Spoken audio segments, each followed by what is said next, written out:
귀한 주일을 허락하신 하나님께 감사드립니다.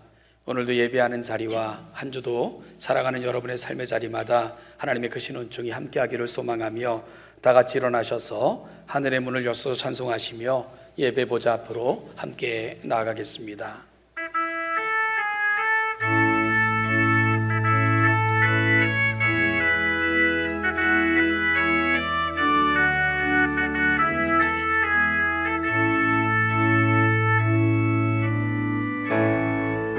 하늘의 문을 여소서,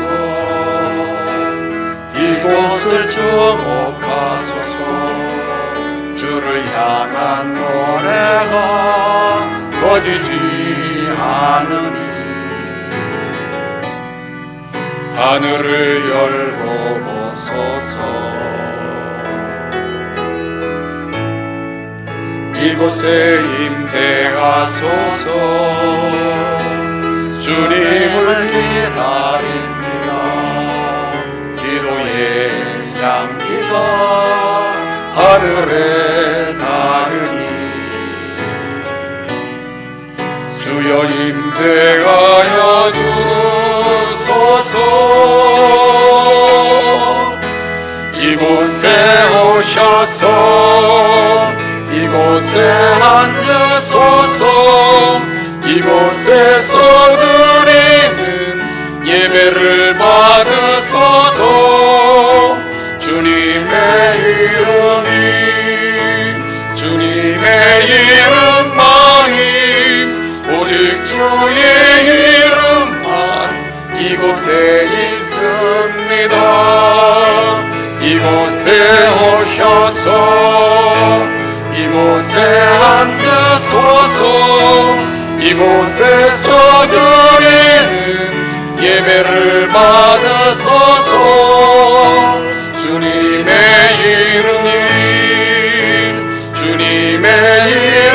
이름만이, 오직 주의 이름만 이곳에 있습니다. 보라, 형제가 연합하여 동거함이 어찌 그리 선하고 아름다운고, 머리에 있는 보배로운 기름이 수염 곧 아론의 수염에 흘러서 그 옷깃까지 내림 같고, 헐문에 있으리 시온의 산들의 내림 같도다. 거기서 여호와께서 복을 명령하셨나니 곧 영생이로다. 아멘.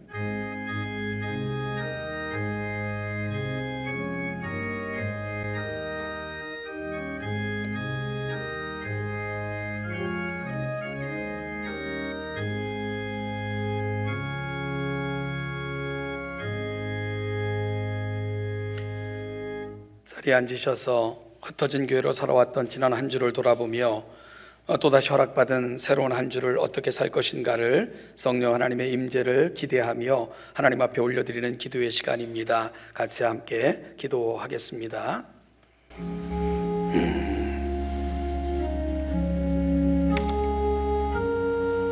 아버지,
사도신경으로 우리의 신앙을 고백합니다. 나는 전능하신 아버지 하나님 전지의 창조주를 믿습니다. 나는 그의 유일하신 아들 우리 주 예수 그리스도를 믿습니다.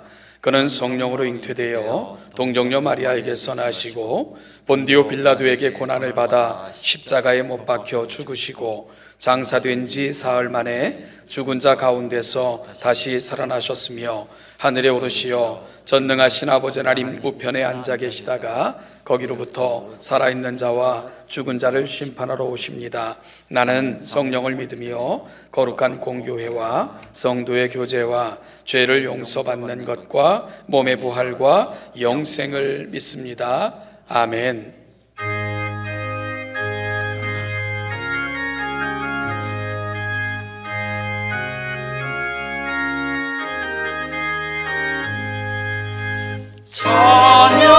찬양하라 복되신 구세주 예수 백성들아 사랑을 전하세 경배하라 하늘의 천국과 천사 주님 앞에 영광을 돌리세 목자하신 우리를 지키시고 종의 품에 늘 안아주시니 찬양하라 높으신 권세를 찬양 찬양 찬양 영원히 누리세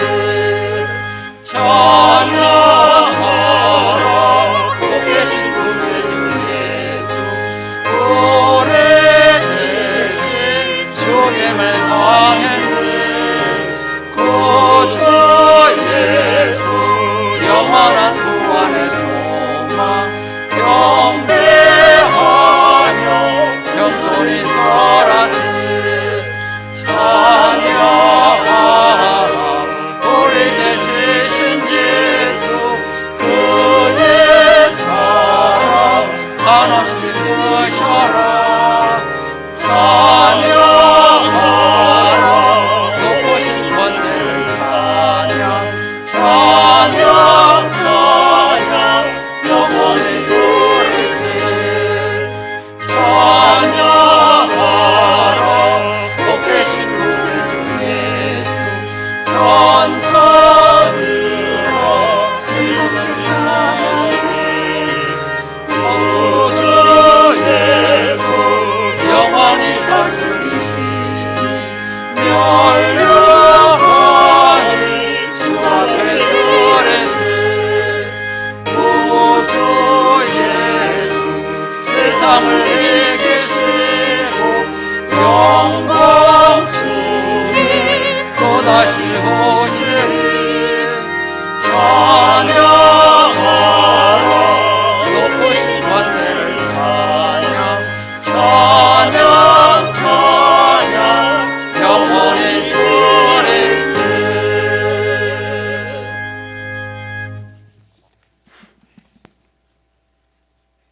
할렐루야. 창조주 하나님 우리 아버지의 높으신 이름을 찬양합니다. 계절의 여왕인 아름다운 5월 이 가정의 달을 저희에게 허락하여 주셔서 주님께서 주신 가정의 소중함과 고귀함을 다시 깨닫게 하심에 감사드립니다. 부모된 저희에게 주어진 자녀들을 사랑과 믿음으로 양육하는 지혜를 허락하옵소서. 저희의 욕심으로 자녀들을 양육하는 것이 아니라 저들을 향한 주님의 뜻이 무엇인지 먼저 기도하면서 주님의 뜻 안에서 그들의 꿈과 이상을 이룰 수 있도록 돕는 저희가 되게 하옵소서. 그들의 마음속에 주님의 사랑을 심게 하시고 주님의 말씀으로 양육받아 이 땅 위에 주님의 영광을 위해 쓰임받는 사랑하는 저희 자녀들이 되도록 힘쓰는 저희 부형들이 다 되게 하옵소서. 내 부모를 공경하라는 주님의 말씀과 어버이 살아계실째 섬기를 다하라는 옛 어른들의 말씀을 생각해 봅니다. 어리석은 저희는 부모님의 사랑과 희생은 생각하지 못하고 마치 제가 잘나 오늘이 있는 것처럼 착각하는 어리석음을 용서하시고 부모님들과 교회 안의 어르신들을 정성을 다해 섬김으로 주님 예비하신 복을 받기에 부족함 없는 저희가 되게 하옵소서. 교회 학교 선생님들을 축복하옵소서. 그들의 아름다운 믿음의 모습을 통하여 사랑하는 제자들의 믿음이 성장케 하시고 자신들도 하나님의 일꾼으로 귀하게 쓰임받는 선생님들이 다 되게 하옵소서. 참으로 어려운 시대를 살아가는 우리의 젊은이들입니다.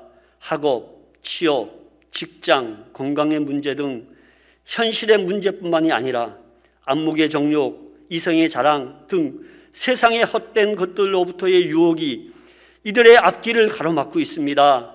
주님, 저들에게 청년의 이때에 창조주 하나님을 아는 지혜를 허락하사 썩어 없어질 세상의 것들을 멀리하고 창조주 하나님만을 경외하며 그 도를 따라 살며 경건의 연습을 통하여 새벽 이슬과도 같은 귀한 젊은이들이 다 되게 하옵소서. 주님, 이 땅 위에 많은 가정이 여러 가지 이유로 무너지고 있습니다. 주님의 말씀과 사랑이 아니고는 진실한 가정을 이루기 어려운 시대입니다. 먼저 저희 믿음의 가정들이 말씀을 중심으로 믿음 안에서 사랑과 믿음의 본을 보임으로써 주변의 가정들에게 주님의 사랑과 가정의 아름다움을 전함으로 참다운 신앙인의 모습을 저들에게 전파하는 귀한 믿음의 계절이 되게 하옵소서. 주님, 교회의 새로운 일꾼들을 허락하심에 감사드립니다. 주님을 사랑하는 그 마음, 그 열심을 평생 잊지 않게 하시고 주님의 영광을 위해, 주님의 교회를 위해 충성함으로 존경과 사랑을 받는 주의 종들 다 되도록 복에 복을 더하여 주옵소서. 저희의 예배를 기뻐하시는 주님, 드려지는 찬양과 기도와 말씀 속에서 은혜 충만한 시간이 되게 하시고 저희 삶이 주 안에서 새롭게 변화를 받아 한 주간의 삶을 믿음으로 승리케 하옵소서. 오늘도 교회와 가정에서 주님께 드려지는 모든 예배가 주님께만 영광이 되게 하시고 참석하는 모든 주의 백성들에겐 은혜 충만한 시간들 되게 하옵소서. 보좌에 앉으신 분과 어린 양과 성령 하나님께 찬송과 존귀와 영광과 능력을 영원 무궁히 올려드리며 구주 예수님의 이름으로 기도드립니다. 아멘.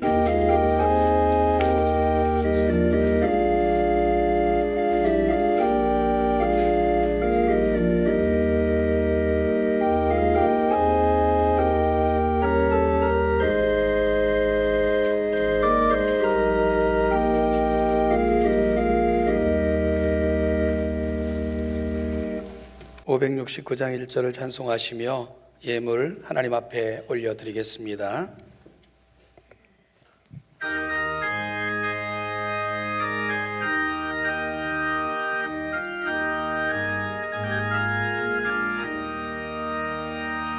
선한 목자 되신 우리 주 항상 인도하시고 푸른 풀밭 좋은 곳에서 우리 먹여주소서. 선한 목자 구세주여 항상 인도하소서. 선한 목자 구세주여 항상 인도하소서.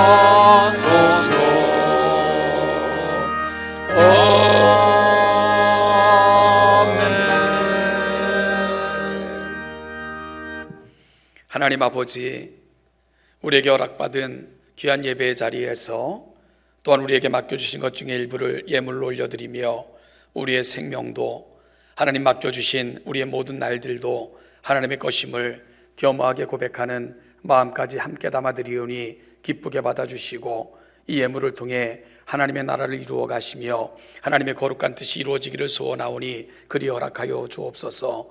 정성껏 준비하여 드릴 손길들 특별히 기억하사 이 땅에서도 더 거룩한 주의 도구가 되어 더 많은 사람들에게 아름다운 은혜를 나누는 손길들이 되게 하여 주시고 이들이 복을 받을 때에 세상에 복을 전하는 또 다른 복들이 되어지는 아름다운 주의 백성들이 되게 하여 주옵소서. 하나님 아버지, 우리 사랑하는 동천 모든 속해 있는 가정들을 보호하시고 그들의 자녀들이 시냇가에 심겨진 나무처럼 담장을 넘는 가지처럼 이 시대에 하나님의 아름다운 영향력들이 되게 하여 주시고, 다음 세대가 우리 동천의 가정들, 허락된 자녀들을 통해 또 다른 소망을 노래할 수 있는 아름다운 도구들로 그리 허락하시고 사용하여 주옵소서. 때로는 병실에서 아픈 몸을 이끌고, 어떤 여러 가지 정신적으로 아픈 마음으로, 또한 생활의 문제를 안고 하나님 앞에 간절한 기도로 오늘도 또한 기도를 올려드리며 시작하는 우리 귀한 우리 교우들이 있습니다. 하나님 아버지, 그들이 처해 있는 곳마다, 처한 상황마다 찾아가셔서 위로하시고 회복시켜 주심으로 말미암아 한 주의 아름다운 삶의 날들이 후에 하나님 앞에 올려드릴 간증처럼 사용되어지는 복된 시간들이 되게 하여 주옵소서. 감사드리며 예수님의 이름으로 기도하옵나이다. 아멘.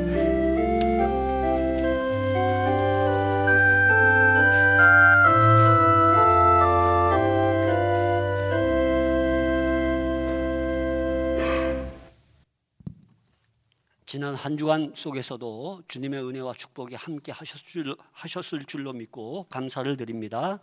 교회 안내를 합니다. 먼저 예배 안내입니다. 여전히 코로나19로 인해서 현 그 좌석의 20% 예배가 시행되는 중에 있습니다.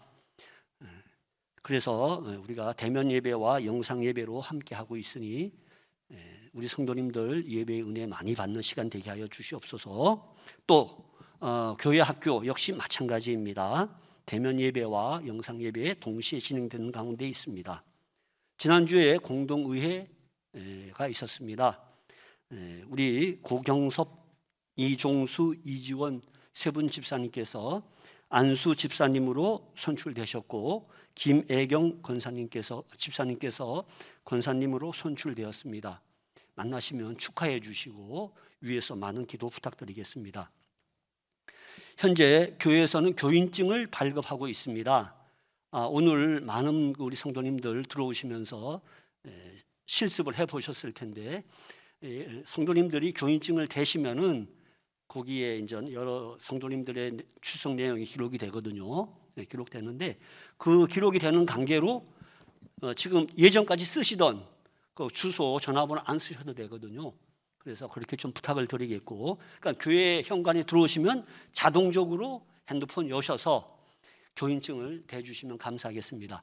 간혹 그 행정 실수로 인해서 아직 받지 못하신 분들, 우리 박승진 목사님께서 지금 체크하고 계신데, 혹시 못 받으신 분들은 박 목사님이나 아니면 우리 간사님 이재경 간사님에게 말씀을 하셔서 발급 받으시면 감사하겠습니다.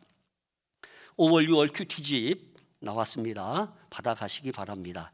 오늘 3부 예배 후에는 사랑하는 우리 아이들 유아 세례식이 있습니다. 기도 많이 부탁드리겠습니다. 이상입니다.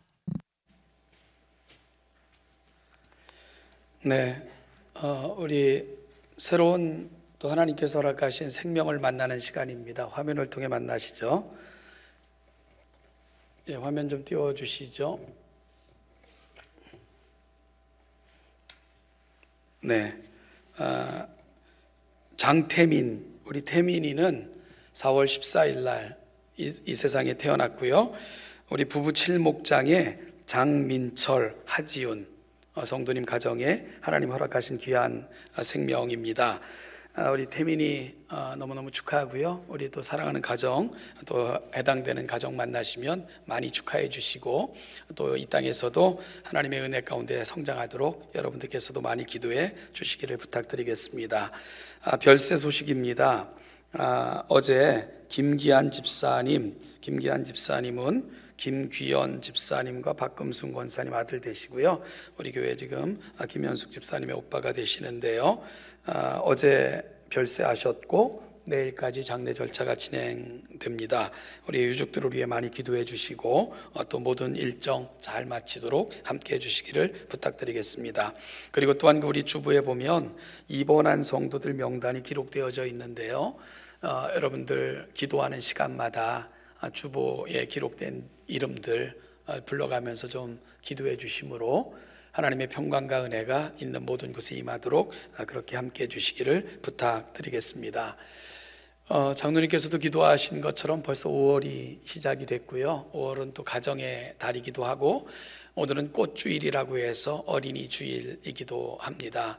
우리 사랑하는 가정마다 하나님의 은혜가 늘 넘쳐나시길 소망하며 이 마음을 담아 우리 옆에 있는 분들을 좀 축복했으면 좋겠습니다. 성도님의 가정이 아름답고 든든하게 세워져 가기를 원합니다. 이렇게 한번 인사하실까요? 기억하시나요? 예.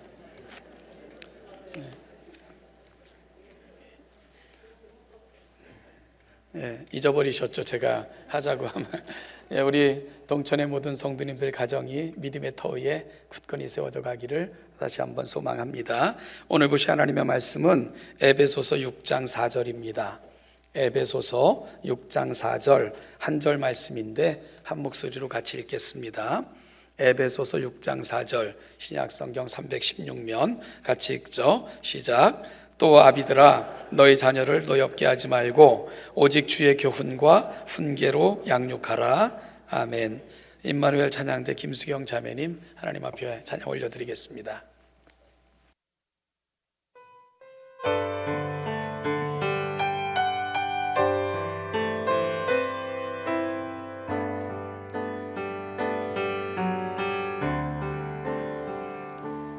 내가 천사의 말한다 해도 내 맘에 사랑 없으면 내가 참 지식과 믿음 있어도 아무 소용 없으니 산으로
네, 너무 귀하고 아름다운 찬양 감사합니다. 이렇게 아름다운 찬양으로 우리 한 주를 시작하면 어떤 보약을 한 그릇 드시고 시작하는 것보다 훨씬 우리가 영육간에 강건하지 않을까 생각이 들고요.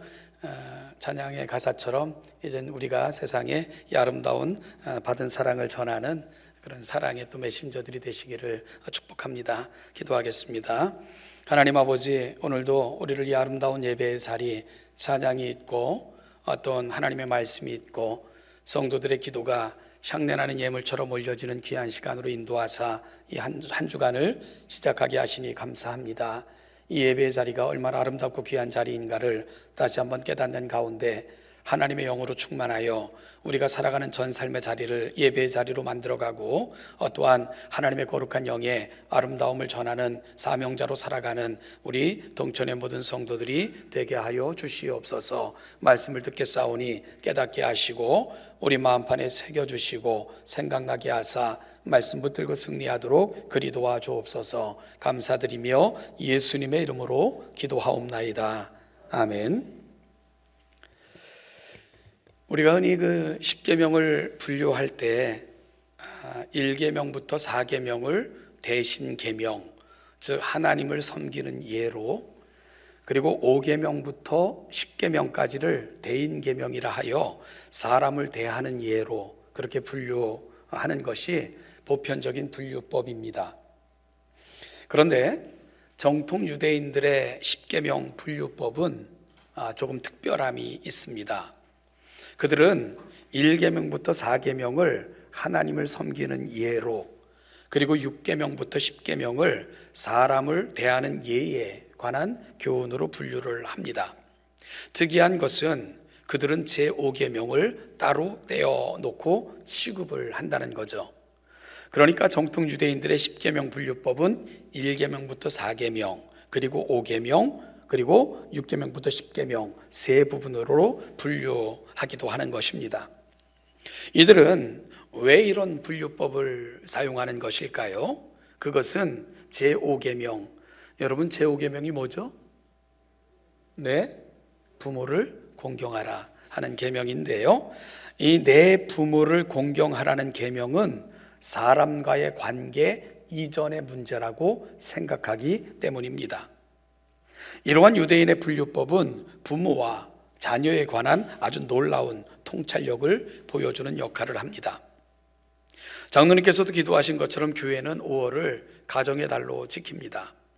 따라서 유대인들의 이 특별한 분류를 이해하고 묵상하는 것은 요즘 우리가 살아가는 이 시대에 아주 필요한 작업이라 그런 생각이 드는데요.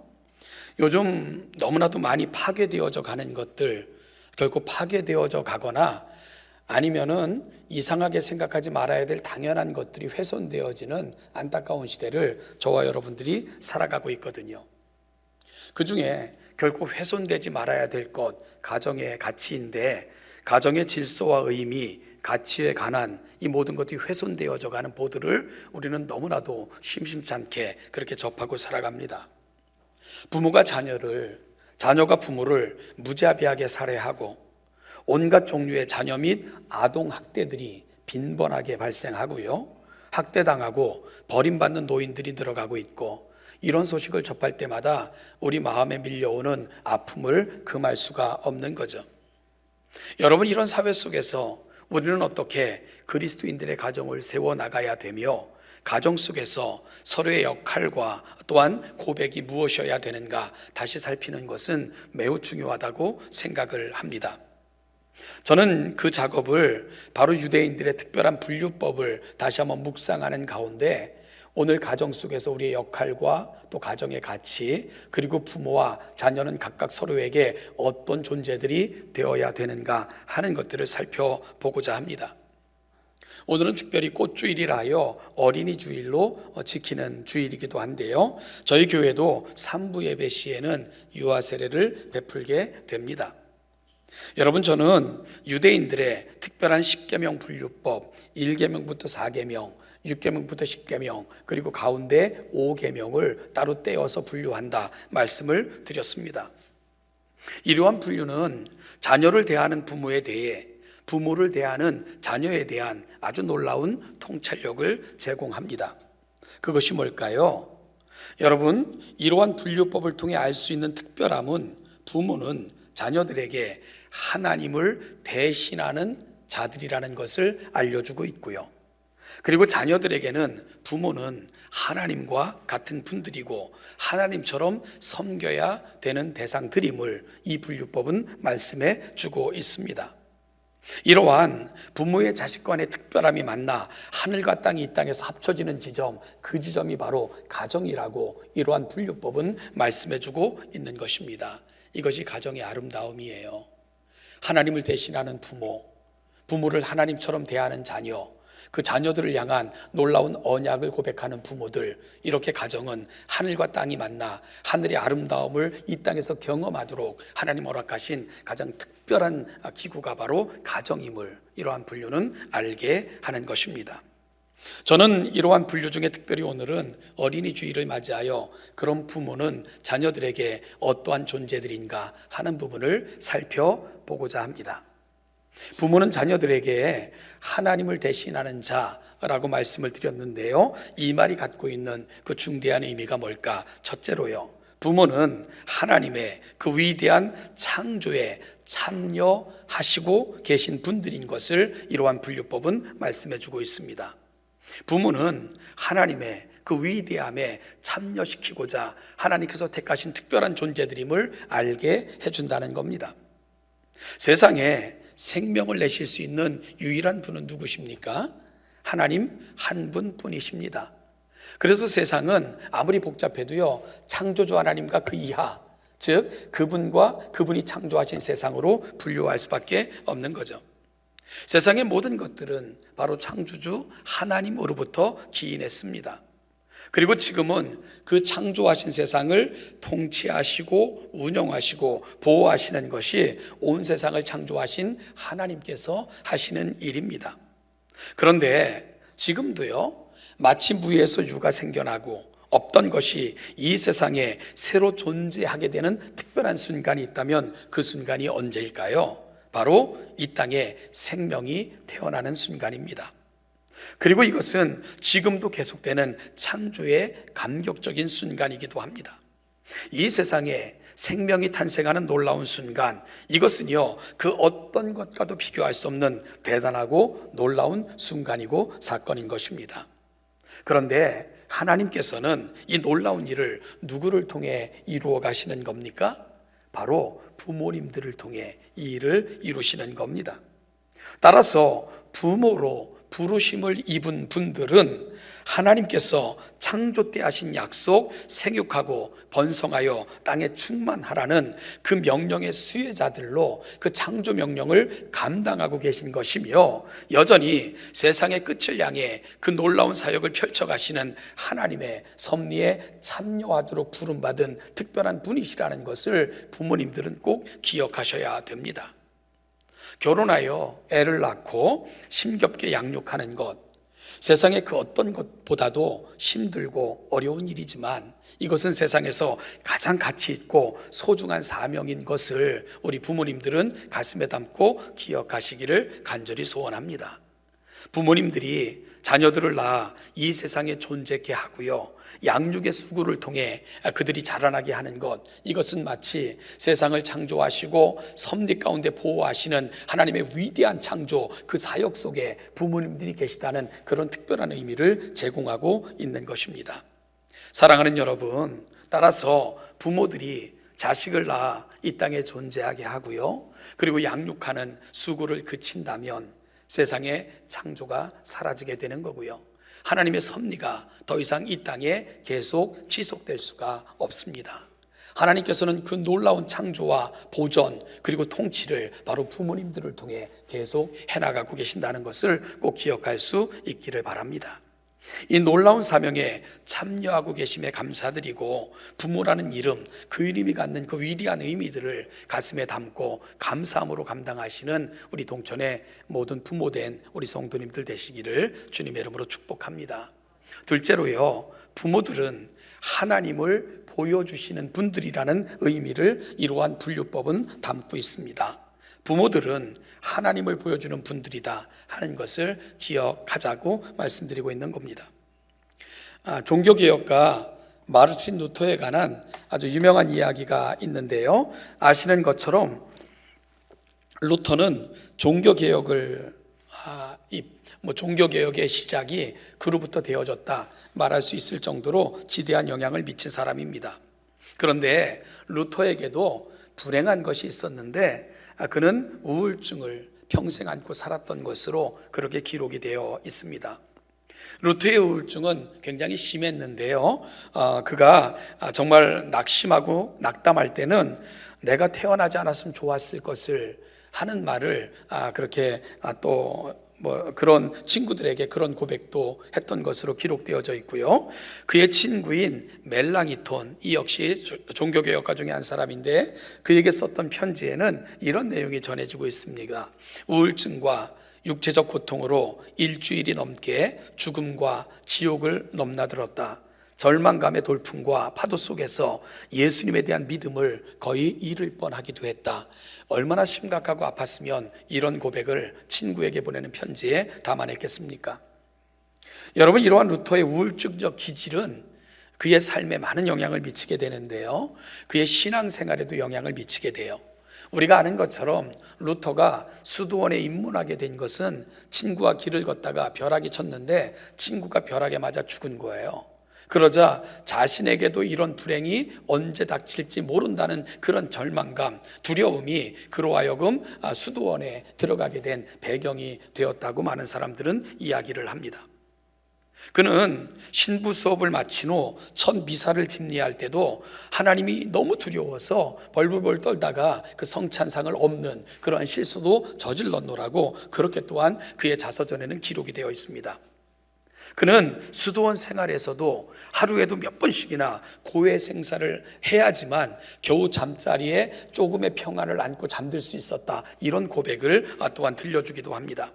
그래서 하도 고해 성사를 하러 많이 오니까 선배 사제인 슈타우비츠가 루터에게 이렇게 말했대요. 야, 간통이나 살인과 같은 큰 죄가 아니고서는 나에게 안 왔으면 좋겠어. 이런 것까지 가져와서 나를 귀찮게 하냐 라고 말할 정도로 루터는 끊임없이 자신 속에서 번민하고 죄에 대해서 고통스럽게 그 죄에 대한 벌이 임할까 봐 두려워 떨며 그렇게 살았던 인물이 루터라고 전해지고 있습니다. 여러분, 루터가 왜 이렇게 하나님을 두려워하게 됐을까? 하나님 그러면 그의 마음속에 평안이 있는 것이 아니라 왜 이렇게 두려움으로 떨게 됐을까?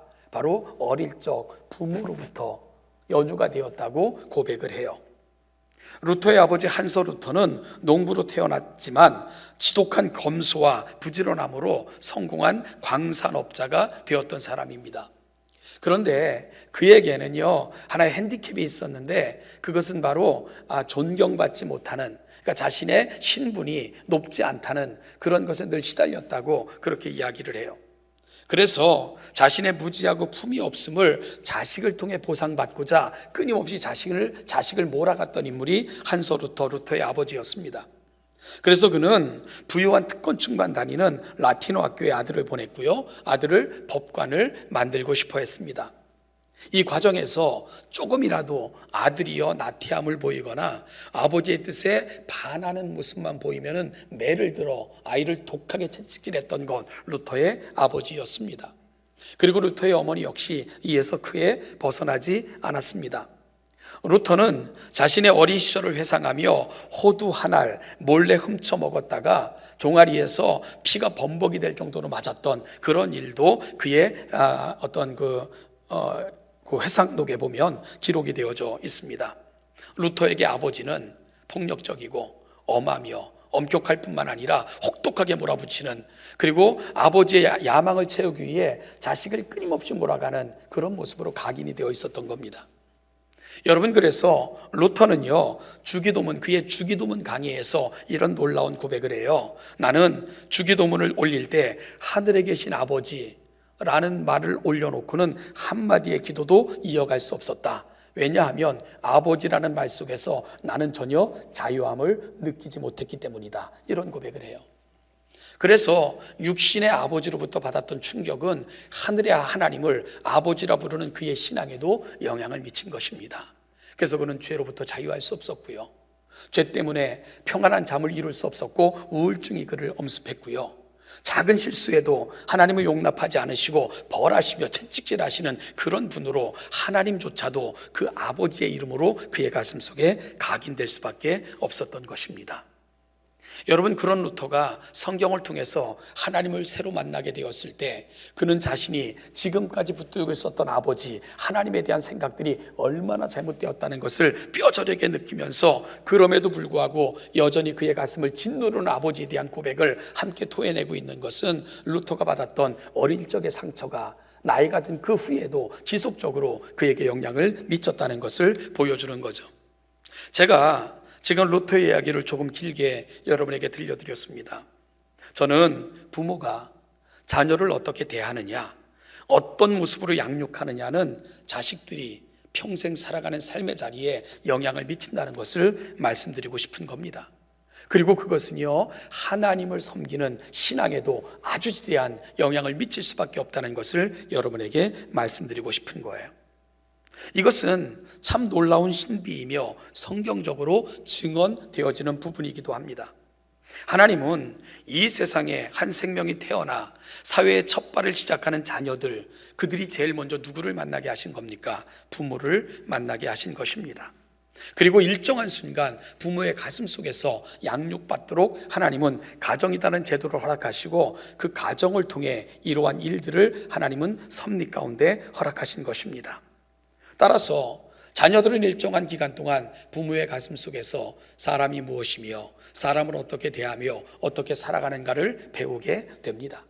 따라서 자녀들이 일평생 안고 살아가야 될 대부분의 모든 것들은 부모의 가슴 속에서 자녀들의 가슴으로 전이가 되는 것입니다. 따라서 가정이라는 곳에서 우리 자녀들이 물려받은 유산은 평생 그들의 삶에 영향을 미칠 수밖에 없는 것이고요. 이것은 또 다른 세대에도 영향을 미칠 수 있는 아주 중대한 영향력이라는 것을 루터의 이야기를 통해 우리는 다시 한번 기억해야 됩니다. 여러분, 그래서 가정이라는 곳을 세우시고 인생들을 가정에 맡기신 하나님의 섭리, 이 섭리는 너무나도 중요한 중대한 섭리라는 것을 오늘 이 시대를 살아가는 부모님들은 반드시 기억해야 됩니다. 따라서 가정은 이 세상에서 가장 중요한, 그리고 또한 가장 먼저, 그리고 가장 오랫동안 지속될 영향력을 행사하는 선지자, 이런 선교사적 그런 부르심이 바로 부모들의 부르심이라는 것을 여러분들은 기억하셔야 됩니다. 그리고 자녀를 신앙적으로 양육하는 것은 여러분들이 세상에서 감당할 수 있는 가장 아름답고 귀한 선교적 사명이라는 것을 꼭 기억하셔야 됩니다. 저는 이것을 제너레이션 미션이라고 부릅니다. 세대 선교. 여러분이 이 위대한 선교의 장이 여러분들의 가정입니다. 그리고 그 가정의 가장 위대한 선교사들은 바로 부모의 이름으로 그 직분을 감당하시는 여러분들입니다. 바로 부모는 이 세상에서 지금 이 세대뿐만이 아니라 다음 세대, 그리고 또 다른 세대에 영향을 미칠 수 있는 위대한 선교사들로 부름을 받았다는 것, 오늘 이 아침 우리의 가슴에 담아내야 됩니다. 그래서 오늘 본문에서도 사도 바울은 부모들에게 이런 부탁을 하고 있습니다. 아비들아, 자녀를 노엽게 하지 말라. 어떠면 우리가 어떻게 자녀를 대하면 자녀들이 노여워합니까? 인격적으로 대접받지 못할 때, 지나친 부모의 욕심과 욕망의 대상이 될 때, 자신의 의지와는 상관없이 부모의 욕망을 채우는 수단이 되어 있을 때, 부부 서로가 부당한 모습으로 서로를 대하는 모습을 보고 자랄 때에 자녀들은 가슴에 노여움을 담게 됩니다. 그러면 그것은 그들의 인격에 영향을 주게 되고요, 그들의 사회 속에서도 그런 기질이 나타날 수밖에 없게 되는 겁니다. 따라서 내 아비들아, 자녀를 노엽게 하지 말라. 이 명령 앞에서 오늘 나는 어떻게 살아야 되는가, 부모가 살아가야 될 삶을 돌아보는 그러한 성숙된 묵상이 저와 여러분들에게는 있어야 되는 겁니다. 이 요구는 하나님의 성품을 닮은 부부가 되기를 노력하고 하나님의 사랑을 실천하는 부모가 되며 하나님이 나를 대하신 방식대로 내 아이들을 대해달라는 그런 부탁이 오늘의 말씀 속에는 담겨져 있는 것입니다. 그럴 때 우리 자녀들도 우리를 통해 하나님을 알고 섬기고 믿게 되며 다른 사람들을 사랑하는 법을 배우게 되는 것입니다. 그런 지점에 이르게 되는 것이지요. 사랑하는 이 시대의 부모 여러분, 여러분들은 하나님의 위대한 창조에 참여하고 계신 것이며, 또한 하나님께서는 그 가정에 여러분들을 부모의 이름으로 그 가정에 자녀를 주심으로 가장 위대한 선교사로 여러분을 부르셨다는 것을 꼭 기억하는 이 아침이 될 수 있기를 간절히 소원합니다. 선교사 쉬운 거 아니잖아요. 어려운 사명 아닙니까? 그럼에도 불구하고 하늘의 상급이 큰 그러한 직분이라는 것 꼭 기억하시며, 내게 주어진 선교사적 사명 잘 감당하시는 이 시대의 부모님들 되시기를 주님의 이름으로 축복합니다. 셋째는, 부모는 아이들의 교사라는 것을 말씀해 주고 있습니다. 제5계명을 따로 떼어놓는 유대인들의 개념 속에는 부모는 아이들의 교사입니다. 이런 고백이 함께 담겨져 있다는 겁니다. 바울은 부모들에게 다음과 같이 말씀합니다. 아비들아, 너희 자녀를 노엽게 하지 말고 오직 주의 교훈과 훈계로 양육하라. 여러분, 여기서 오직이라는 말은 그 대신이라는 말이에요. 자녀를 나의 소유물인 것처럼, 내게 속해 있는 것처럼 나의 욕망을 충족시켜줄 대상으로 그렇게 다루어 자녀들을 노엽게 만들지 말고 그 대신 오직 주의 교훈과 훈계로 양육하라 하는 것을 이 시대 부모들에게 하나님은 말씀하고 계신 겁니다. 즉, 부모는 자녀들을 양육할 책임을 지고 있다는 것을 말해줍니다. 그리고 양육의 두 방법이 교훈과 훈계인 것이지요. 교훈이라는 말은 마땅히 알아야 될 것을 아이들에게 가르치라는 것이고요, 훈계라는 것은 훈련시켜라 하는 의미를 담고 있습니다. 결국 부모는 자녀들이 알아야 될 필요한 것들을 알려주는 교사의 역할을 감당해야 되고요, 끊임없이 훈련시켜 온전한 사회인으로 세상에 파송할 아름다운 선교사적 사명들을 감당해 내야 되는 것이 부모들이다. 오늘 말씀은 그렇게 알려주고 있는 겁니다. 그러면 부모들이 가르쳐야 하는 내용이 뭡니까? 무엇으로 우리 아이들을 훈계, 즉 훈련시켜야 됩니까? 그래서 사도 바울은 교훈과 훈계라는 말 앞에 주의라는 말을 덧붙이고 있습니다. 즉, 주님께서 가르치신 말씀이 우리 아이들이 알아야 될 교훈의 내용인 것과 주님이 우리를 사랑하신 그 사랑이 내가 자녀들을 양육함에 있어서 사용해야 될 훈계의 도구라는 것을 분명하게 말씀하고 계신 거예요. 그래서 주의, 즉 주님의 라는 말씀을 통해서 그분이 들려주신 말씀, 그분이 나를 대하신 방식, 이것이 바로 내 자녀에게 들려줘야 될 교훈이고, 내가 그분에게 받은 사랑이 내 자녀들에게 보여줘야 될 훈계의 도구라는 것을 분명히 성경은 말씀해 주고 있는 것입니다. 성경을 읽다 보면 이런 질문 앞에 설 때가 있어요. 여러분, 인생들이 살다 보면 문제가 있잖아요. 성경에도 우리 앞에 등장하는 많은 성경적 인물들, 문제없이 산 사람은 아무도 없습니다. 그리고 그 문제는 인생을 살아가는 누구에게나 찾아옵니다. 강도가 조금 다를 뿐이지요. 그런데 이 인생의 문제가 찾아올 때 어떤 인생은 그 문제를 극복하지 못하고 점점 더 하나님께로 멀어진 그런 인생도 있었는가 하면, 평소에는 별것 아닌 것 같은데도 문제가 생기면 문제를 뛰어넘어 또 하나님께로 가까이 나아가는 그런 기회로 삼는 그런 성경적 인물들도 있었던 것을 우리가 보게 됩니다.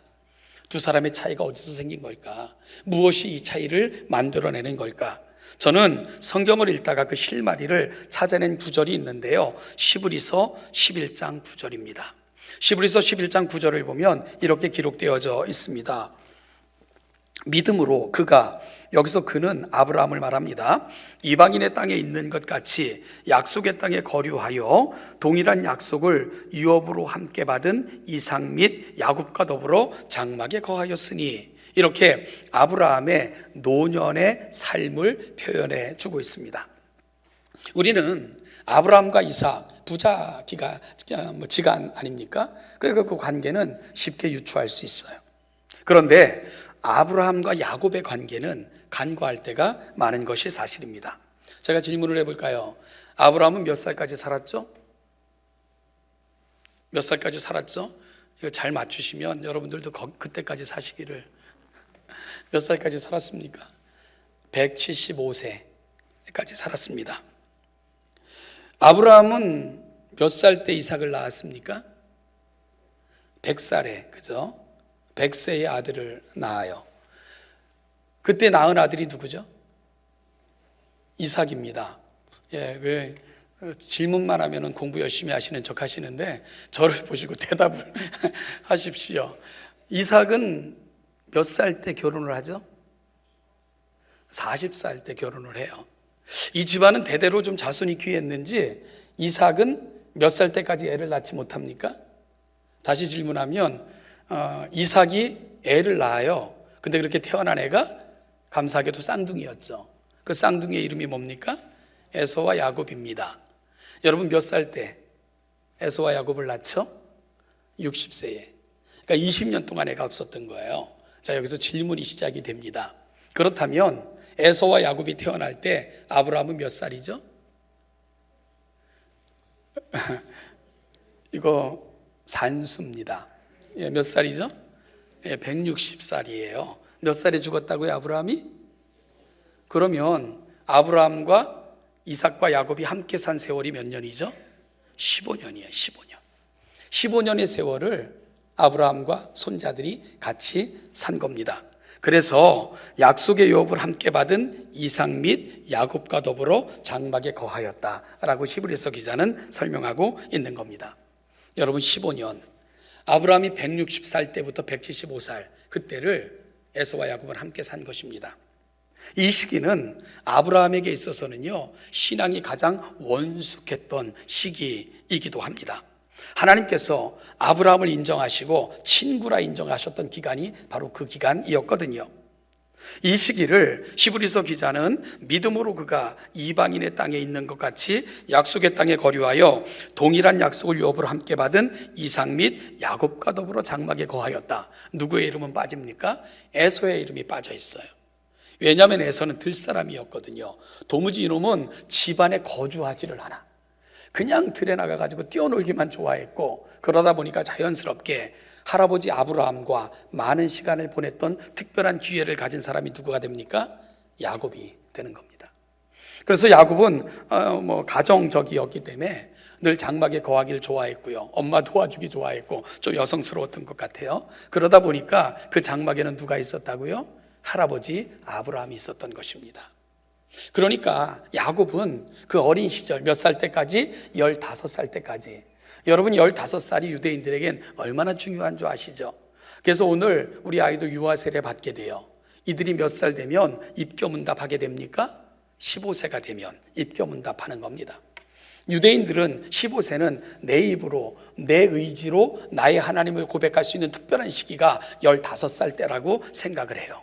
그래서 15살을 그들은 굉장히 중요하게 생각을 합니다. 바로 자아가 형성되고 내 안에 온전한 인격이 형성되는 시기까지를 15살까지 보는 거예요. 여러분 그 시기를 야곱은 누구의 무릎에서 큰 겁니까? 할아버지 아브라함의 무릎에서 큰 것입니다. 그 어린아이를 무릎에 안고 아브라함이 했던 얘기가 뭘까? 야곱아, 있잖아, 어디 땅값이 오를 거야, 어디 가면 좋아, 이런, 어디 학군이 좋아, 이런 얘기 했을까요? 아닐 거예요. 자신이 갈대아 우르에 있을 때 나를 불러내신 하나님, 머뭇거리며 하란에 머물 때 나를 독촉하사 여기까지 이르게 하신 하나님, 인생이 어렵고 힘든 순간마다 찾아오셔서 위로하시고 격려하시고 벗어나게 하실 뿐만 아니라 번성케 하사 여기까지 이르게 하신 하나님, 저 이삭이 태어났을 때 이삭을 번제로 드리라 해서 정말로 아픈 마음을 안고 이삭을 번제로 드리려고 할 때 약속을 다시 확인시켜 주시며 그 아름다운 순간으로 인도하신 하나님의 은혜, 이런 놀라운 은혜들이 아브라함의 입을 통해 끊임없이 야곱에게 들려졌을 것입니다.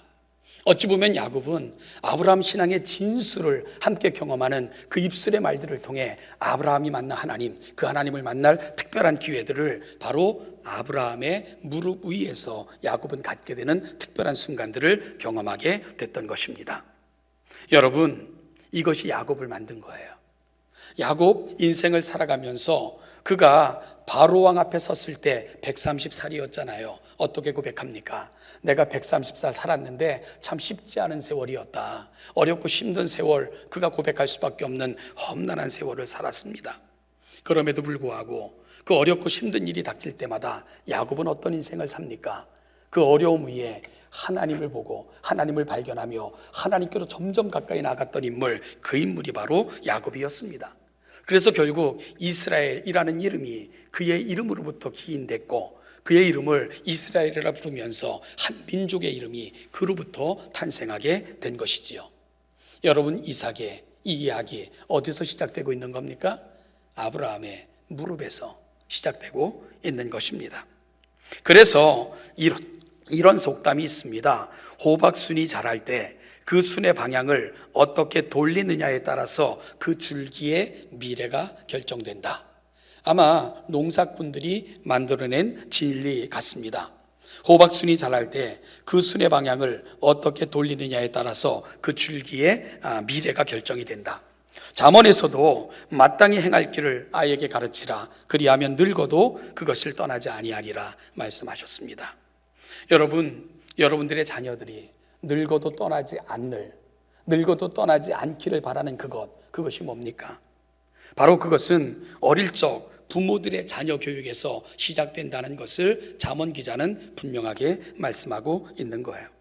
그리고 우리는 바로 아브라함의 무릎에서 그 아름다운 신앙을 향한 줄기의 방향이 틀어졌던 인생을 만나게 되는 겁니다. 바로 야곱이 그런 인생이었던 것이지요. 사랑하는 이 시대에, 사랑하는 성도 여러분, 이 시대에 여러분들이 감당하시는 부모의 사명, 얼마나 충체대한 사명인가를 다시 한번 가슴에 담는 복된 아침이 됐으면 좋겠습니다. 하나님은 위대한 창조의 사역, 창조한 세상을 섭리로 통치하시는 그 위대함에 여러분들을 초청하신 것입니다. 여러분들을 통해 세상은 또다시 창조의 아름다움을 보게 되는 것이고요. 바로 가정이라는 놀라운 제도를 통해 하나님은 여러분들을 가장 위대한 선교사들로 부르신 것입니다. 다음 세대까지, 그리고 그 세대까지 감당할 아름다운 사명자들이 선교사의 사명을 감당하는 부모들의 무릎에서 시작이 되는 것입니다. 그리고 또한 여러분들의 무릎은 다음 세대뿐만이 아니라 또 다른 세대가 소망을 노래할 수 있는 아름다운 역사의 지점이라는 것을 꼭 기억하시면서 어렵고 힘들어도 부모된 사명 잘 감당하시고 우리 자녀들이 늙어서도 떠나지 않을 그 아름다운 유산을 여러분들이 물려주는 일에 잘 이 사명을 감당해내시는 동천의 모든 성도들 되시기를 주님의 이름으로 축복합니다. 다시 한번 우리 동천의 가정, 그 모든 가족들이 믿음의 터 위에 아름답게 유산처럼 세워져 가기를 주님의 이름으로 축복합니다. 기도하겠습니다. 하나님 아버지, 은혜와 사랑을 감사합니다. 오늘 이 시대 우리를 부모라 특별한 이름으로 부르시고 우리에게 가정을 허락하사 세대가 세대에 함께 자랄 수 있는 아름다운 믿음의 터를 허락하여 주시니 감사합니다. 하나님, 자녀 가정은 단순하게 결혼하여 생물학적 자녀가 태어나서 자라는 곳이 아니라 하나님의 언약의 터이고 하나님께서 허락하신 축복의 터이며 하나님께서 펼쳐가시는 위대한 역사의 터인 것을 다시 한번 깨닫는 우리 모두가 되어 우리 동천의 모든 가정들이 이 역사의 중심에 있고 이 역사를 통해서 하나님의 나라를 함께 만들어가는 위대한 가정들로 세워져 가기를 소원하오니 그리 허락하여 주시옵소서. 이 일을 위해 우리가 부름받았음을 감사하며 부모된 사명 잘 감당함으로 또 다른 세대가 하나님의 은혜의 터위에 세워져 가는 일에 아름답게 사용되는 이 시대의 귀한 부모들이 되게 하여 주시옵소서. 감사드리며 예수님의 이름으로 기도하옵나이다. 아멘. 찬송하겠습니다. 같이 일어나셔서 557장을 합송하시겠습니다.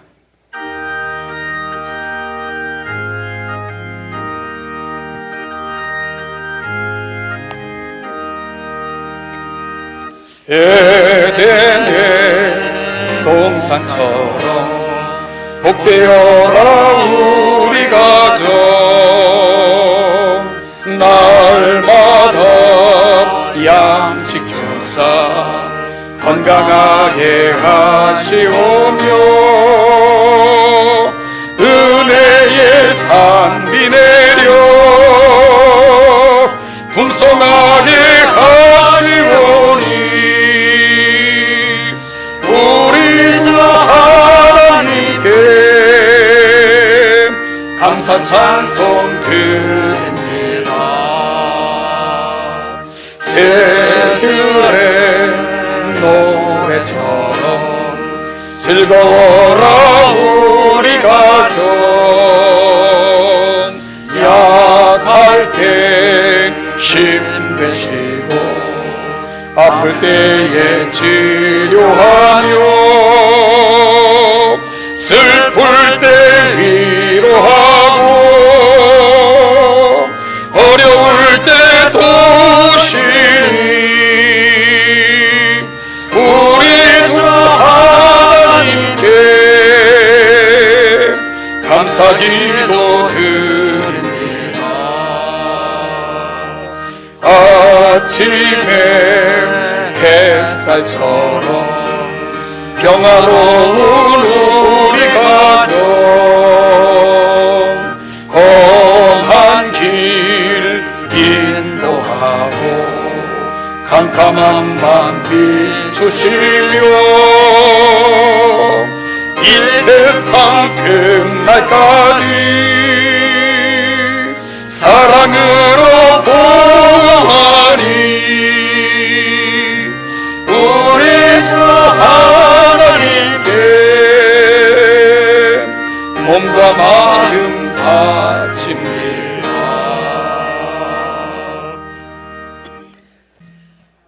교회의 머리가 되시는 우리 주 예수 그리스도의 은혜와 온 세상을 창조하시고 여전한 사랑으로 통치하시는 아버지 하나님의 은총과 성령 하나님의 감화, 교통, 충만케 하심이 부모로 부름받고 아름다운 가정에 또한 그 가정을 책임지는 자들로 부름을 받아 오늘 이 자리에 있는 이 시대의 부모들, 그 사명을 잘 감당함으로 하나님의 나라가, 위대한 다음 세대가, 아름다운 소망의 세대가 이 땅에 펼쳐지기를 간절히 구하며 이 자리에 있는 우리 동천의 모든 사랑하는 성도들과 부모의 아름다운 직분을 감당해 나가는 이 시대 사랑하는 부모들과 그들의 자녀 가정 위에 이 은총과 이 은혜가 이제부터 영원까지, 그 영원까지 함께 하시기를 축원하옵나이다. 아멘.